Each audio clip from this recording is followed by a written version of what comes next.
É, onde mais eu encontro gordura além das carnes, dos óleos? Eu encontro gordura no leite? Sim. Abacate Sim. também. Eu encontro gordura no amendoim? Sim, todas as oleaginosas. Todas as oleaginosas, isso mesmo. Então, a gordura, ela já está inserida. Aquele topo da pirâmide, que é gordura e açúcar, por que é o mínimo que eu devo consumir? Porque aqui, o açúcar e a gordura já estão inseridos em alguns alimentos. Por exemplo, a gordura já vem com a carne, com o leite, com o ovo, com as oleaginosas, e o açúcar já vem também nos carboidratos e nas frutas, certo? Então, não tenho por que eu adicionar esse grupo na minha alimentação, sendo que os grupos já me fornecem carboidrato, proteína e lipídio. E hoje a gente vai falar do segundo andar da pirâmide. O segundo andar da pirâmide é aquele que a gente pulou. De um lado, ele é composto por verduras e legumes, e o outro lado da pirâmide é composto pelas frutas. Esse é um grupo, são dois grupos ricos em vitaminas e minerais. Por quê? Eles são os grupos dos vegetais, né? Vegetais, legumes e verduras. Porque se a gente for ver, o trigo também é um vegetal, né? A soja também é um vegetal. Então, as vitaminas, elas podem ser tanto hidrossolúveis quanto lipossolúveis. Hidrossolúveis é quando elas são solúveis em água, e lipo quando elas são solúveis em lipídio, gordura. Eu já falei para vocês a semana passada que 4 vitaminas só são absorvidas se a gente consumir gordura, né? Por exemplo, se eu tiver consumido carne, se eu tiver consumido leite que tenha gordura, né? E quais são essas vitaminas? Vocês lembram? A, D, E K. Muito bem, as vitaminas ADEC, A, D, E e K. Elas precisam de lipídios. Já vitamina B1, B2, B3, B5, B6, B9, B12, não, B12 deixa para lá. Não, a B12 também. São vitaminas solúveis em água, elas não precisam ser consumidas com gordura, tá? Já vou falar um pouco mais delas. O que a gente tem que saber sobre as vitaminas?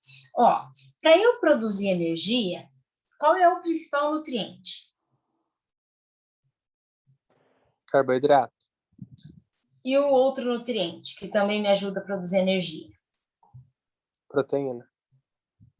Em segundo lugar, antes da proteína. Não. Lipídio, né? Então, proteína, ó, carboidrato e lipídio são os que vão me ajudar a produzir energia. E a proteína tem uma função estrutural, vocês lembram disso, né? Pensando nisso, eu chego à conclusão, assim, em linhas gerais, de que se eu consumir proteína, carboidrato e lipídio, é suficiente na minha alimentação. Mas não é. Porque para eu produzir, para eu pegar o carboidrato, fazer ele virar energia, para eu pegar a proteína, fazê-la virar energia, para eu pegar uma proteína, fazê-la utilizá-la como substrato de um colágeno, por exemplo, eu faço reações químicas, que na verdade a gente chama isso de bioquímica, né? Quando as reações são orgânicas. Então, essas reações precisam de catalisadores para acontecer. E as vitaminas, uma das principais funções das vitaminas é essa, ser catalisador das reações químicas. Então, por mais que hoje eu faça exercício físico e todo mundo manda consumir proteína e ninguém me manda consumir vitamina, é um erro. Porque, primeiro, que a proteína não é o nutriente de produção energética principal, né? E segundo, que eu preciso, até para fazer hipertrofia, de vitamina. Então, é importante eu consumir verduras, legumes e frutas. Fora isso, por exemplo, a vitamina C mesmo. A vitamina C é uma vitamina que está relacionada com prevenção de radicais livres. Os radicais livres eu produzo, né, dependendo do que eu consumo, né, das gorduras principalmente, eu produzo radicais livres também se eu vivo num ambiente muito poluído. Então, a vitamina C, por exemplo, é uma vitamina que, além de atuar de atuar como catalisador, ela tem uma função mais importante, que é de prevenir radicais livres, prevenir envelhecimento celular, tá? Então, é isso que a gente vai falar hoje, que não é só importante carne, macarrão, batata doce, batata inglesa e leite e ovo. É importante eu consumir vitamina e mineral, e não é porque eles são pouco calóricos, porque caloria não é só o que importa numa alimentação, tá? Então, elas são importantes para o metabolismo, por isso, quando eu digo para vocês que elas atuam como reações, como catalisador de reações, é no metabolismo energético, quando eu vou utilizar carboidrato, lipídio para produzir ATP, quando eu vou usar uma proteína para produzir ATP, por exemplo, eu preciso, para o ciclo de Krebs acontecer, eu preciso de vitaminas. Vocês se lembram da bioquímica, daquelas coenzimas que se chamam NAD e FAD?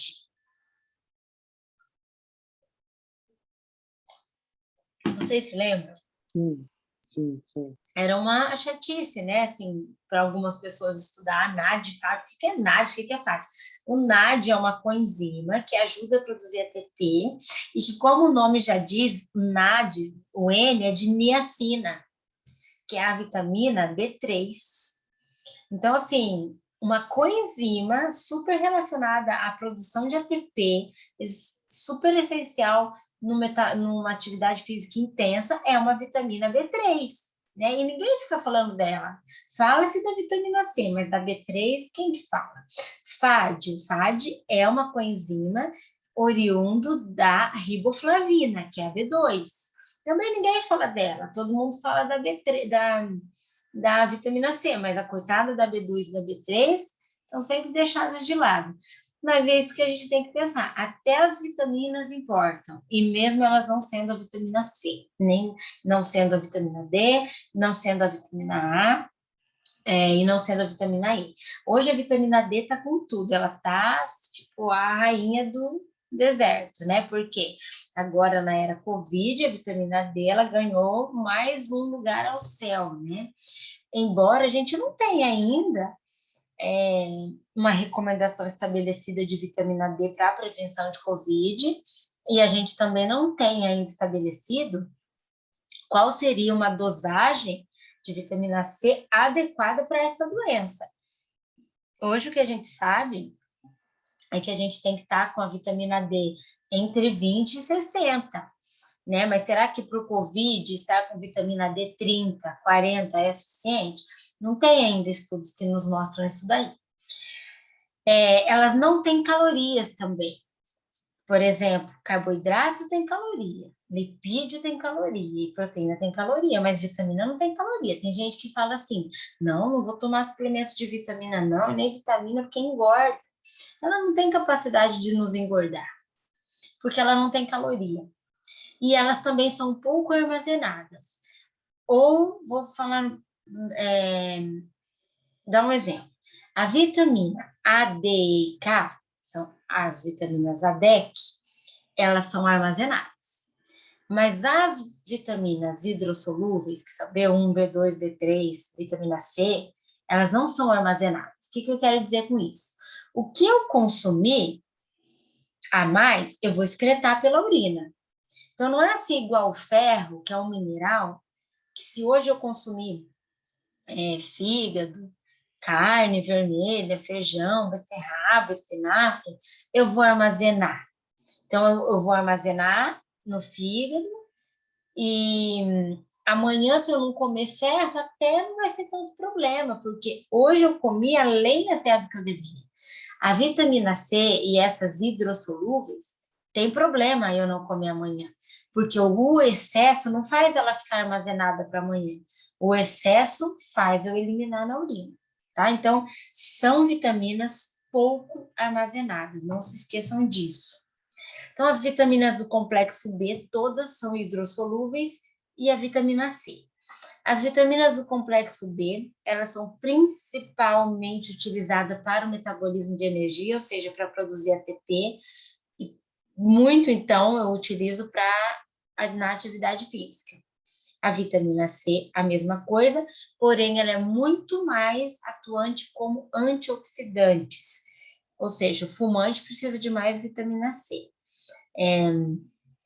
Uma pessoa que consome muita gordura insaturada, embora ela seja a melhor gordura, também precisa de mais vitamina C.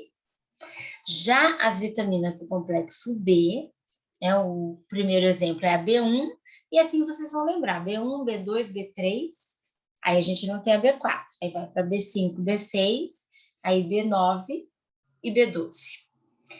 A B1 pode ser sintetizada por micro-organismos no nosso intestino.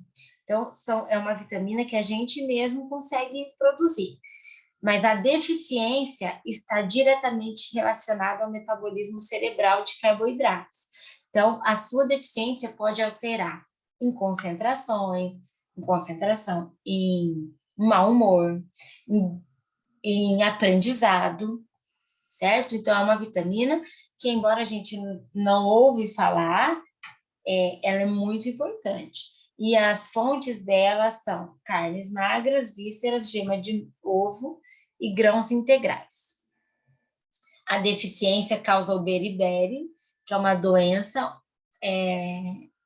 onde o sistema nervoso central fica prejudicado na obtenção de energia. Então, por isso, essa pessoa fica mal-humorada, desconcentrada, déficit de aprendizado, e ela pode até entrar em coma.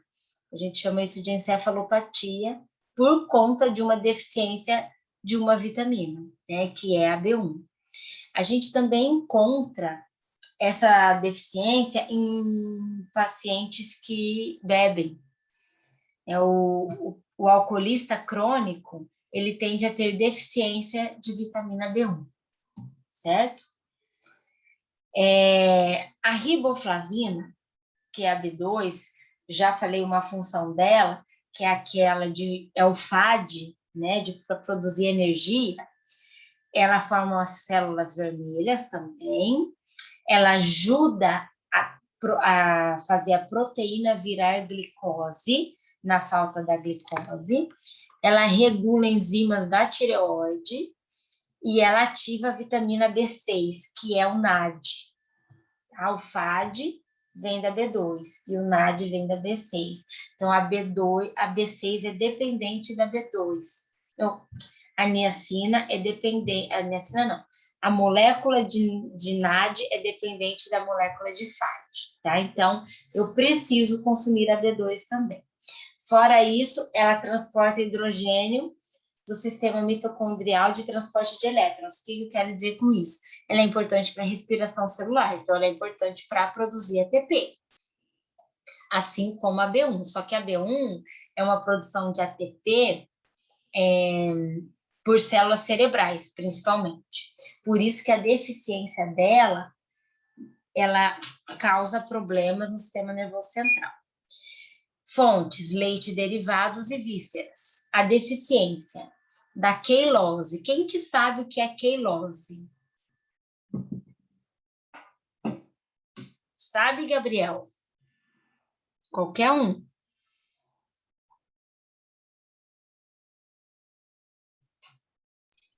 Sei não, professor. Jéssica, você sabe? Também não. Sabe aquele rachadinho que dá no canto da boca? Que às vezes a gente aparece, não sabe por que tá com aquilo, e as pessoas falam que é boqueira. Aquilo lá se chama queilose.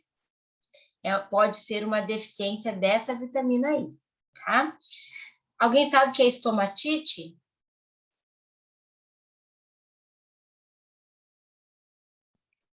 Seria uma inflamação no estômago, algo do tipo? Não, é inflamação da mucosa bucal. Aftas, pequenas aftas, tipo mucosite, sapinho, Entendi. tá? Glossite, alguém sabe o que é? Glossite é na língua, se Na eu não me língua, engano. inflamação da língua. E a dermatite seborreica, que é uma inflamação da pele, e lesões oculares. Então, a riboflavina, ela é mais ligada a problemas bucais, certo? Às vezes, eu tô com afta. Sempre tem um afta, pode ser deficiência dessa vitamina. Função, ácido nicotínico é componente das coenzimas NAD, como eu falei para vocês. Ela vai atuar no metabolismo energético. Deficiência da pellagra, não sei se vocês já viram alguma foto de pellagra, tá? Essa situação aqui, né, bem feio de olhar, é uma inflamação da pele, também pode levar a demência e diarreia, e inflamação das mucosas, principalmente da mucosa bucal. Então, esse aqui é um exemplo de deficiência de vitamina. Olha para vocês verem, gente. Parece que deficiência de vitamina é uma coisa assim, mas quem tem, né? E tem excesso de afta, queilose, estomatite, esse problema na pele, e às vezes se resolve com vitamina, mas que nem sempre a gente acha que é a vitamina. A piridoxina, que é encontrado na forma ativa, como piridoxal fosfato, a gente ouve esse nome bastante lá na bioquímica também, participa do metabolismo dos aminoácidos, da proteína, por exemplo. Participa de várias atividades enzimáticas. Então, além de produzir energia, ela também participa do metabolismo proteico. Então, não adianta a gente falar, come proteína para praticante de exercício físico, se ele não consome vitamina e mineral. Todo mundo fala assim, depois do treino, vamos tomar proteína, toma whey, né? Por que não tomar whey com a fruta? Por que não misturar whey no suco? Não, toma whey com água. Mas a gente precisa dessas vitaminas, mas as pessoas não se importam com isso. As fontes da B6 são leveduras, germe de trigo, vísceras e cereais integrais. Deficiência, dermatite, inflamação da pele, problemas com o crescimento, gordura no fígado, anemia e diminuição da resposta imunológica. Também ninguém fala muito dela, todo mundo fala da vitamina D e do zinco para a Covid, né? E da vitamina 6, da B6, a gente também não ouve falar muito, não. O ácido pantotênico, que é a B5, também produz ATP, carboidrato, proteína, lipídio, participa do ciclo de Krebs, ou seja, essencial para fazer exercício físico. Fontes, ovos, fígado, rins, couve-flor e brócolis. Não é comum a gente comer rim, né? O brasileiro não tem esse hábito, mas é uma fonte dessa vitamina aí. E é comum a gente comer ovo, né? Ovo é um alimento que antigamente era um vilão e agora ele já não é mais. A biotina, se eu não me engano, ela é a B7. Ela faz parte dos sistemas enzimáticos, crescimento celular, síntese de DNA e metabolismo de ácido pantotênico, e a B12, que é aquela que falta no vegetariano. Então, também é uma vitamina que a gente tem que consumir. Ela é encontrada no ovo, principalmente, e a deficiência dela pode aumentar o colesterol. Então, por mais que uma época a gente ouvia falar assim, o ovo aumenta colesterol, o ovo aumenta colesterol, mas a deficiência dessa vitamina que tem no ovo também aumenta o colesterol. Então, a gente pode e deve consumir ovo, tá? Os alimentos que contêm a biotina, leite, fígado, gema de ovo, e ela também é produzida por bactérias no nosso intestino. Se a gente consome bactérias boas, que são bifidobactérias que a gente encontra em iogurte, né? Alguns lactobacilos, a gente consegue os lactobacilos em farmácia mesmo, porque não dá para depender de lactobacilo só de iogurte, não. Kefir, né? São bifidobactérias também que vai fazer com que a gente produza essa vitamina. O ácido fólico, que é a vitamina B9, que é aquela vitamina que toda mulher que pensa em ficar grávida já começa a tomar, o obstetra já começa a recomendar, porque ela previne uma formação fetal. Então, isso é esse, tipo, e outra, engravidou, a primeira coisa, se a pessoa ainda não toma ácido fólico, a primeira coisa que o médico vai fazer é a suplementação da B9. Então, ela também faz síntese de DNA e RNA e conversão de histidina em ácido glutâmico na formação de células sanguíneas. Mas mais importante do que isso é o que ele faz para o feto. E uma outra coisa, a deficiência de ácido fólico no homem pode causar não uma anemia, porque a deficiência de ácido fólico leva a um tipo de anemia, que não é a ferropriva, é uma anemia por falta de ácido fólico. E no homem, a deficiência do ácido fólico aumenta o risco de doença cardiovascular. Por exemplo, o risco de sofrer um infarto, um AVC, é aumentado quando existe deficiência dessa vitamina, tá? Em mulheres, o problema maior é o feto, e em homens, o problema maior é a doença cardiovascular, e essa informação não está nesse slide. As fontes de ácido fólico: fígado, né, coração, vísceras em geral, feijão, vegetais de folhas verdes, e as bactérias do intestino nosso também podem sintetizar, desde que eu tenha um intestino adequado, que eu reponho bifidobactérias. O que é o intestino adequado? Aquela pessoa que consome fibra todo dia. O que é consumir fibra todo dia? Consumir legume, verdura e fruta todo dia. Essas são pessoas que podem ter um intestino muito mais saudável, por conta dessa presença dessas fibras aí. E aí a gente tem a B12. A B12 é a vitamina que falta no vegetariano. Alguém aí é vegetariano de vocês?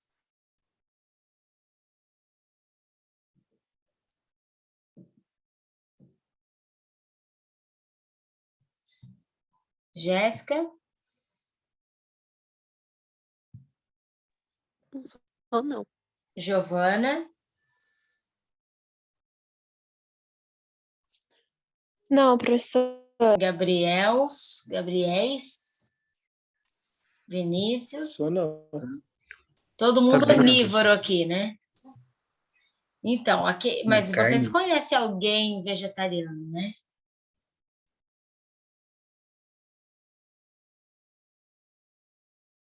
Todo mundo conhece alguém vegetariano? Não. Então, o vegetariano ele tem deficiência da B12. Se a gente pensar nisso, qual é o alimento que tem B12? Se o vegetariano não tem B12, é porque ele deixa de comer o quê? Carne. Carne. Então, quando eu preciso repor B12, eu penso em carne. Embora, quando a pessoa está com deficiência de B12, a deficiência a gente não consegue corrigir com o alimento. A gente consegue corrigir só com suplementação intramuscular. Aí não é nem o nutricionista que prescreve. A gente encaminha para o médico prescrever, porque é intramuscular, né? Que é a reposição dessa vitamina. O vegetariano tem deficiência dela e ela atua no funcionamento das células do trato gastrointestinal, que é estômago, intestino, do sistema nervoso e medula.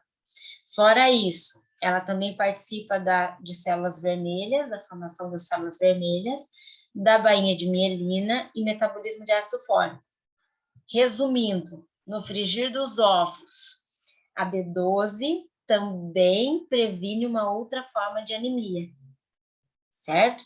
Então, a gente chama de anemia perniciosa e anemia megaloblástica. O ácido fólico causa um tipo de anemia, a B12 causa outro tipo de anemia e o ferro outro tipo de anemia. Deficiência de B12, de ferro, de ácido fólico acarretam algum tipo de anemia, tá bom? E um dos alimentos fontes são as vísceras, leite, ovos e carnes em geral. A deficiência também afeta a parte neurológica, dá diarreia, o paciente perde o apetite, e ele também fala que ele tem muita dor muscular, dor corporal, dor nas juntas, dor. Isso vem acompanhado também de uma irritabilidade. Então, isso pode ser uma deficiência de D12. E a gente só consegue repor na deficiência suplementação. Se a gente não tem deficiência, a gente mantém isso através do consumo de carne. Até aqui, tá tudo bem ou tá tudo mal? Tudo bem. Ok. Tudo bem. Com relação à vitamina C, que a gente falou do complexo B e das todas, né? E agora a vitamina C. Como eu disse, ela é antioxidante. A gente não produz colágeno sem vitamina C. Tanto que os suplementos de colágeno hoje tem assim, colágeno com vitamina C. Não sei se vocês já perceberam isso na embalagem. Porque não adianta mesmo. Na verdade, assim, gente, o colágeno, ele é uma proteína estrutural, né? A partir do colágeno, eu vou fazer cicatrização, por exemplo, né? E se eu consumir colágeno, não é que o colágeno entrou, vai lá no meu estômago como colágeno, daí ele vai para a corrente sanguínea como colágeno e vai lá